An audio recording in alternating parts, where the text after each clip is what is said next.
Hi, welcome my friends. Thank you for joining me. We're going to 1 Peter chapter 4, verse 10. This is 5 minutes of faith.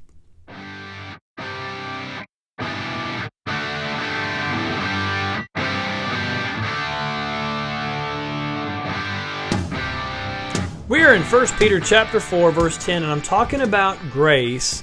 And yesterday I challenged that traditional definition of grace, which says that it is God's unmerited favor.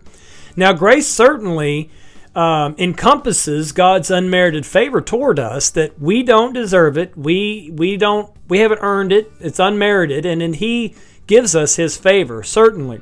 But grace goes far beyond that. Yesterday we saw that Jesus Himself was full of grace, and if anyone merited grace, it was Jesus. So obviously grace must mean more than that. I really suspect that too many people hear that definition, it's God's unmerited favor, and we just accept that as that's enough, that's good, and we'll move on. And we don't fully tap into the potential and the power and the depth of what grace is and how grace works in our life. And so I just want to challenge you to dig deeper into this subject of grace. So in 1 Peter chapter 4, verse 10, it says, "As each one has received a gift, minister it to one another as good stewards of the manifold grace of God." Look at that word manifold, because that describes maybe something like a diamond with many sides on it. Manifold is many dimensions. It's many faces. It's many sides of it. Grace has many sides and multiple dimensions to grace. Grace is not just something that is so shallow that you can just describe it in 3 words. Grace goes far deeper. Grace is God's working in our life. It is the exceeding greatness of His power that works in us who believe, according to the working of His mighty power. Think about that. When I believe, God works in my life, and that is grace. Well, again, it says here is that we need to be good stewards of the manifold grace of God. In other words, we need to make sure that we are operating and living in and by the grace of God. So what are these dimensions of grace? What are these different levels or different sides of grace? Well, you have saving grace, that we all are all familiar with, that we are saved by grace and not by works. And that certainly is true, and thank God for His saving grace. But did you know there's also ministry grace?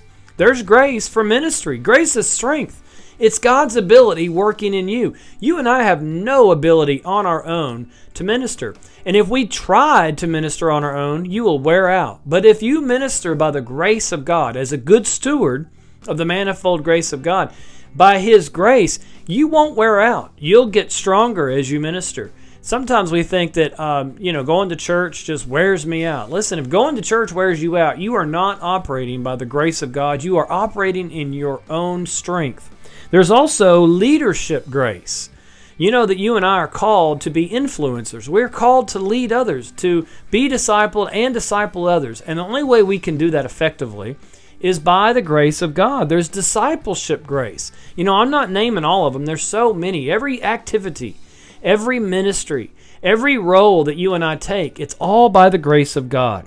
In Hebrews chapter 12, verse 28, Hebrews 12:28. "Therefore, since we are receiving a kingdom which cannot be shaken, let us have grace, by which we may serve God acceptably with reverence and godly fear." Serving God, when we serve God by His grace. Isn't that amazing? That He's called us to do something. He's told us to do it, and then He's equipped us with the power to get it done. That's grace right there.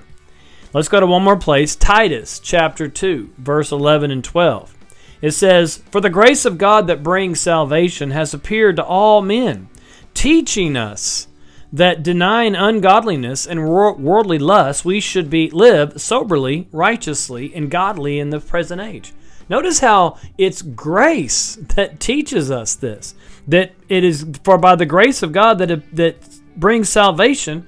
That same grace is now teaching us, preparing us, it's leading us to live a godly life. You and I can live a godly life by the grace of God. We just need to depend on that grace. We need to depend on His exceeding greatness of His power.